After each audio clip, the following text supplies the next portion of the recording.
Hare Krishna. So, you all have asked me to say something about tomorrow's celebration. It is my birthday and we are going to celebrate Srila Prabhupada Memorial Festival, and so you all are requesting me how to say something about that occasion, the celebration. Actually, I started to celebrate my birthday as Prabhupada Memorial Festival instead of the regular custom in ISKCON of celebrating Vyasa Puja. It's mainly because when I started to give initiation, by that time quite a few gurus had spiritual difficulties. And during their time I saw what a grand Vyasa Puja celebration they used to have. And then all of a sudden, they are not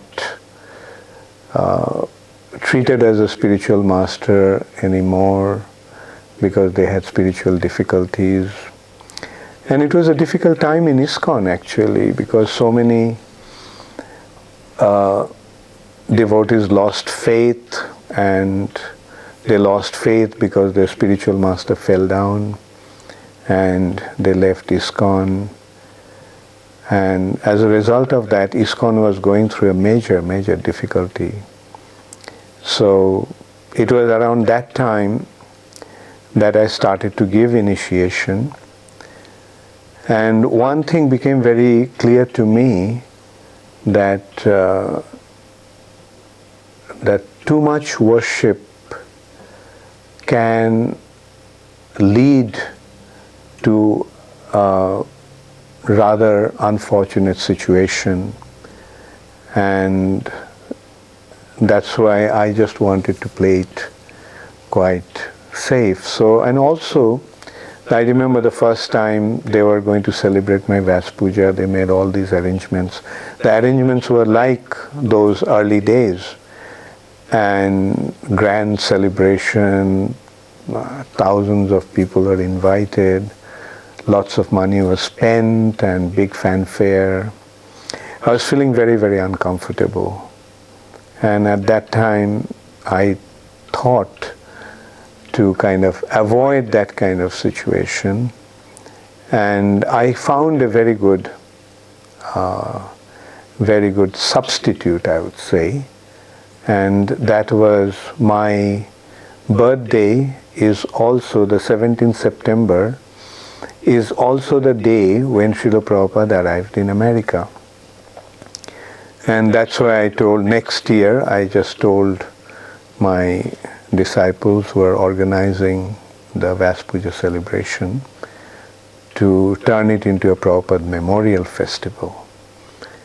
The day when Srila Prabhupada arrived in America, I wanted to celebrate that day, and I kind of motivated my devotees, my disciples, to arrange a festival in that way. And it was a grand festival actually. I saw everyone was so enlivened, and even my god brothers, they were so happy, and I also naturally was feeling very happy because I was seeing how Prabhupada was being glorified. And so many devotees spoke so nicely about Srila Prabhupada, and my disciples also started to speak on Srila Prabhupada, and it gave such a wonderful realization that how everyone in ISKCON feels such intense loving relationship with Srila Prabhupada. Everyone in ISKCON actually feels that his spiritual life is resting on Srila Prabhupada's mercy. Everyone actually feels that he came to ISKCON due to Srila Prabhupada's mercy, due to Srila Prabhupada's divine arrangement. And that is how I started to celebrate my birthday as a Prabhupada Memorial Festival. And sometimes we also held a fire sacrifice after the festival. And the purpose of the fire sacrifice was to reconfirm our allegiance to Srila Prabhupada. Probably many of you remember that at the time of initiation I also asked you all to take a vow that you'll never leave the shelter of Srila Prabhupada's lotus feet.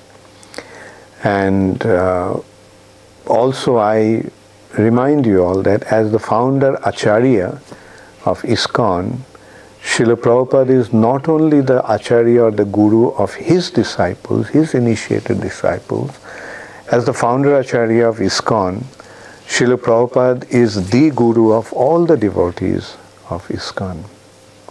So, and this reassurance, reconfirmation created a very nice spiritual atmosphere.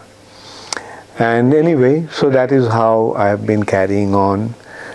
Of course, eventually I had been forced also to allow my disciples to have some sort of Vyasa Puja.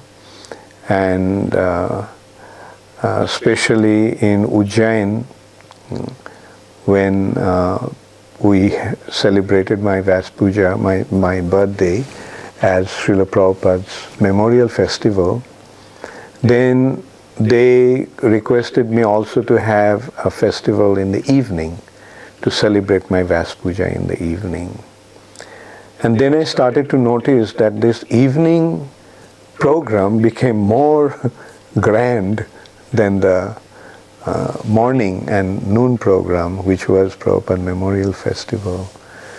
So then also I decided to stop that, and one way of doing that was to kind of stop celebrating my birthday in Ujjain, where devotees generally tend to create a big festival out of that day. And anyway, so after spending a few years, after celebrating this Vyasa Puja in Ujjain for a few years, I decided to have it in other places. And we had, due to the pressure from Mayapur management also, the year before last I had the celebration in Mayapur. There they have a tendency to have a grand festival. And anyway, I had to surrender to the will of those devotees, the management of Mayapur. And then yes, last year we had it in South Africa, and along with that Vyasa Puja, I had a seminar, Prabhupada Memorial Festival, and they had a sort of a festival in the evening also. So I accepted that because the devotees were kind of persuading me that everybody in ISKCON, all the gurus in ISKCON have their Vyasa Puja celebration. Why can't we celebrate your Vyasa Puja? So I also felt that probably the disciples do need to kind of glorify their spiritual master, worship their spiritual master, especially on this one day a year. And anyway, so that is how I had been celebrating it for last so many years. And the main feature I consider of this festival is actually the seminar. The worship is not that important. What is important is accepting the instructions. And Srila Prabhupada once told me that that worship with flowers and paraphernalia is not the way to really show one's way of showing his appreciation and allegiance to his spiritual master. The way to worship, the real way to worship the spiritual master is to follow his instructions. And that's what I generally try to make everybody also understand, that what is important is Vani, not so much of the Vapu and the worship of the Vapu. You may worship the Bopu with flowers and other articles of worship, but the real worship of the spiritual master is the worship of his Bani. And the worship of the Bani is by following his instructions. So that's why I try to kind of use that occasion to give the devotees an opportunity or create an environment where the devotees can learn the importance of spiritual life. And Prabhupada's wonderful presentation of the Vedic wisdom. Whatever we are doing is simply repeating Srila Prabhupada. We are simply repeating Srila Prabhupada's instructions as his representatives. And that is the role of a disciple. And that is how he actually becomes a spiritual master. He simply repeats the instructions of his spiritual master. What he learned from his spiritual master, he simply distributes it to others. And that is how the disciplic succession goes on. That is how the transcendental knowledge flows through the disciplic succession. That's why nowadays I try to hold seminars in different parts of the world. Not only seminars, but retreats. We make the arrangements where devotees can come for about a week or so, stay in a spiritual atmosphere, in the association, get a chance to associate with other devotees, and get immersed in the cultivation of spiritual knowledge. I had been conducting these retreats at various places since last 7-8 years.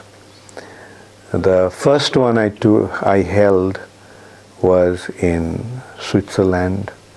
We had a beautiful arrangement we took over the whole hotel, an entire hotel in the Swiss Alps.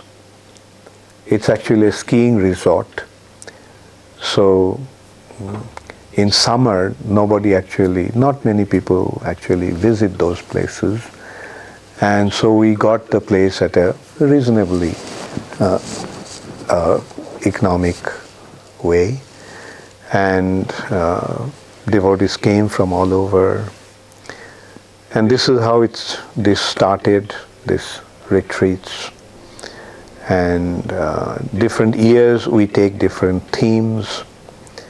Like initially I started off with Ramayana. I did it with Ramayana because I felt that if I do Mahabharata, then I won't be able to go back to Ramayana.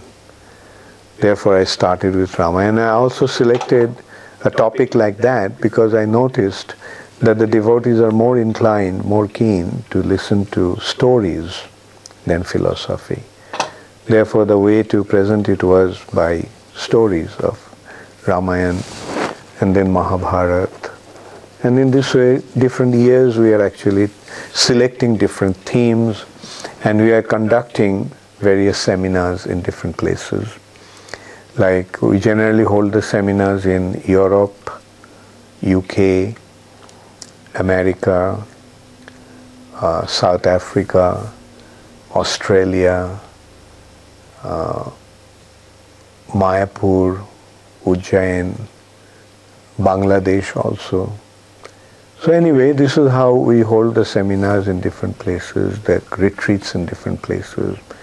We rent the facility where devotees can stay. About 2 years back, when we had the seminar the last seminar we had in South Africa, we had it in Drakensberg. And we had a very nice arrangement in a 5-star retreat and 5-star resort actually, golf resort it was actually. And about 250 devotees participated in that retreat. Generally in America and Europe, we get about 150 to 170 devotees. Australia, of course, is much smaller. We get about 30, 40, I think about 50 devotees we get in Australia and Sydney. And same with Brisbane. Mayapur, of course, is different. There, in Mayapur alone, we have about 3,000 devotees living there. And Ujjain also is a grand one. Bangladesh also is very big. Like in Bangladesh, we get about 500 devotees to participate. I remember the first time we had the retreat, the facility that we had in the hotel was only about 300, but 500 people showed up.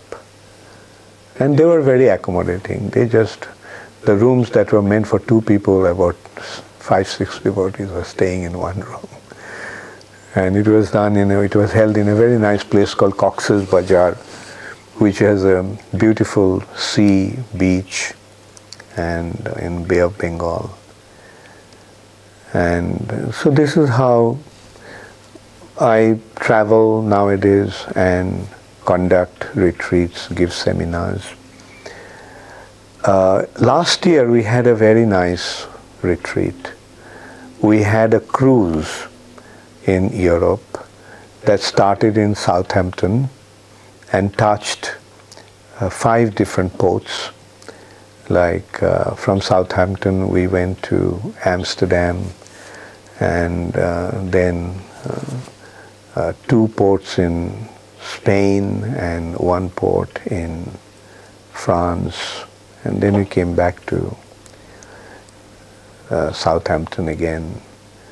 So in that one also we had about 230 participants, and of course now we can see that this cruise is a very expensive affair, and the real purpose where we actually wanted to impart the knowledge and give the devotees an opportunity to come and live in a spiritual atmosphere that purpose was not served. That purpose is served better when we have the facilities on the land, and we have morning Mangala Arati and all the programs throughout the day, and devotees, mainly householder devotees, get an opportunity to come out of their household situation and live in a temple-like atmosphere for 7 days. I noticed that they feel very, very enlivened. Since I had the cruise last year, we did not have many retreats. Like we didn't have the retreat in South Africa, and we also didn't have the retreat in Europe. But we had one in America. In America we also had been having it in the East Coast mainly. And this year again we resumed these retreats. In America we had it in Gitanagari this time. But in South Africa, because I was holding the Prabhupada Memorial Festival, since that was the main focus, like the mood was that let it be in a temple atmosphere. And so last year we had it in Shri Shri Radha Radhanath Temple in Phoenix, in Chatsworth. And this year we're going to have it in Phoenix Temple, Shri Shri Jagannath Temple. And so anyway, so this is how I'm trying to encourage devotees, enliven devotees, spiritually inspire them and motivate them to become fixed up in the spiritual life. And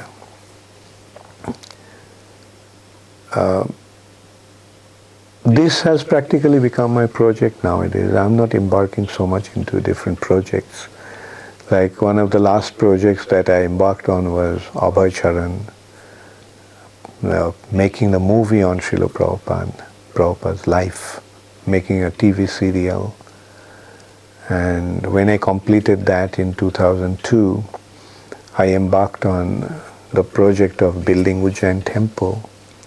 And since Ujjain Temple opening, 2006, I did not really embark on any major project. Rather, I was busy developing Ujjain project that went on till about 2009, 2010.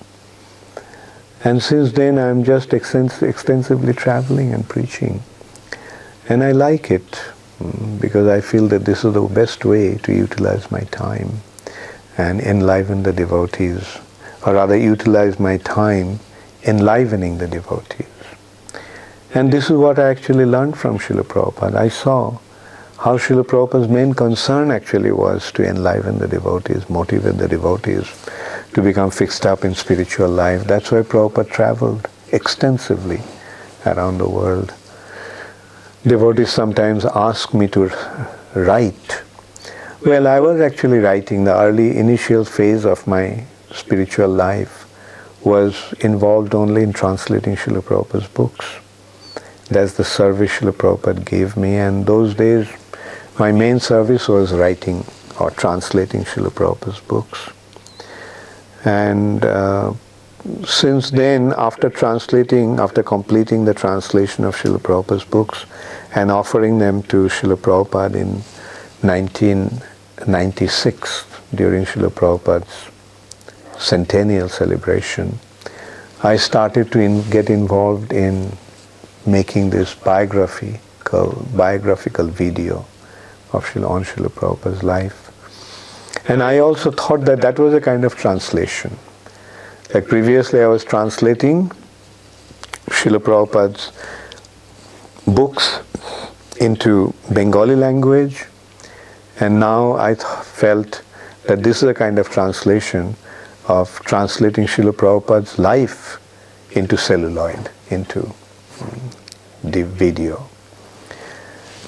And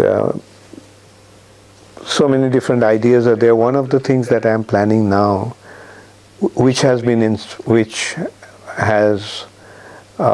developed this plan due to some sincere request from some devotees, that I make a video series on the life of Sri Chaitanya Mahaprabhu.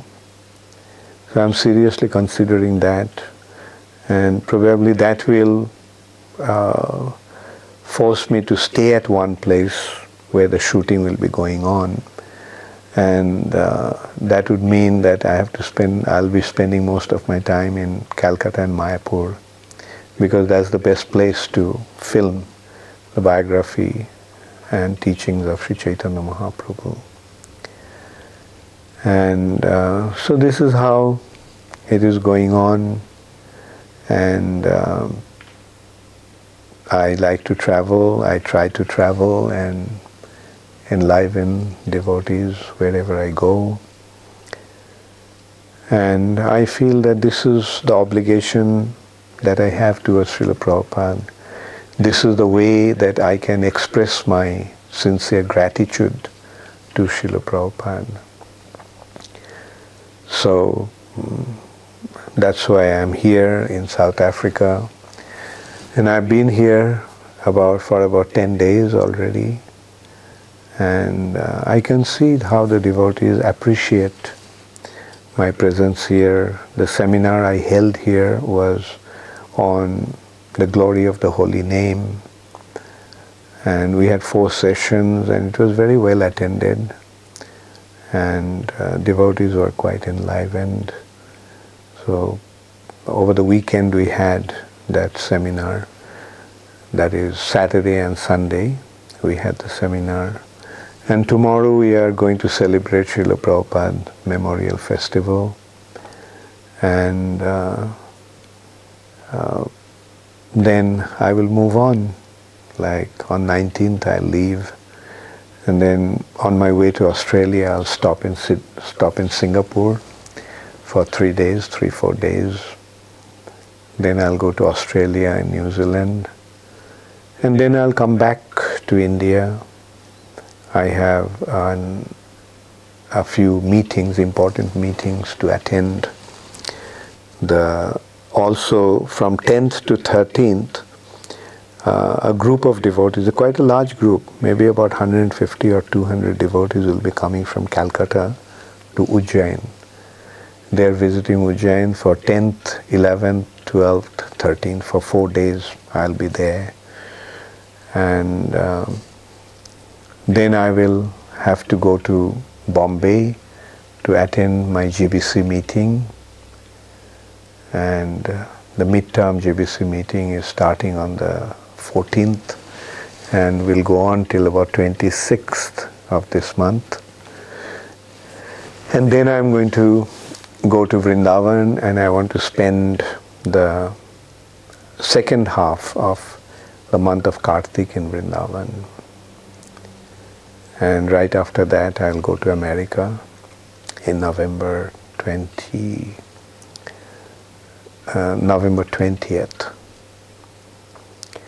So in course of my travel, I look forward to seeing you all. And that's one of the reasons why I'm traveling, because I feel that it is very important that I meet you all and you all also meet me and get the opportunity to spend some time with me. And when we meet, what do I want to do? I simply want to give you what I got from Srila Prabhupada. Thank you all very much. All glories to Srila Prabhupada.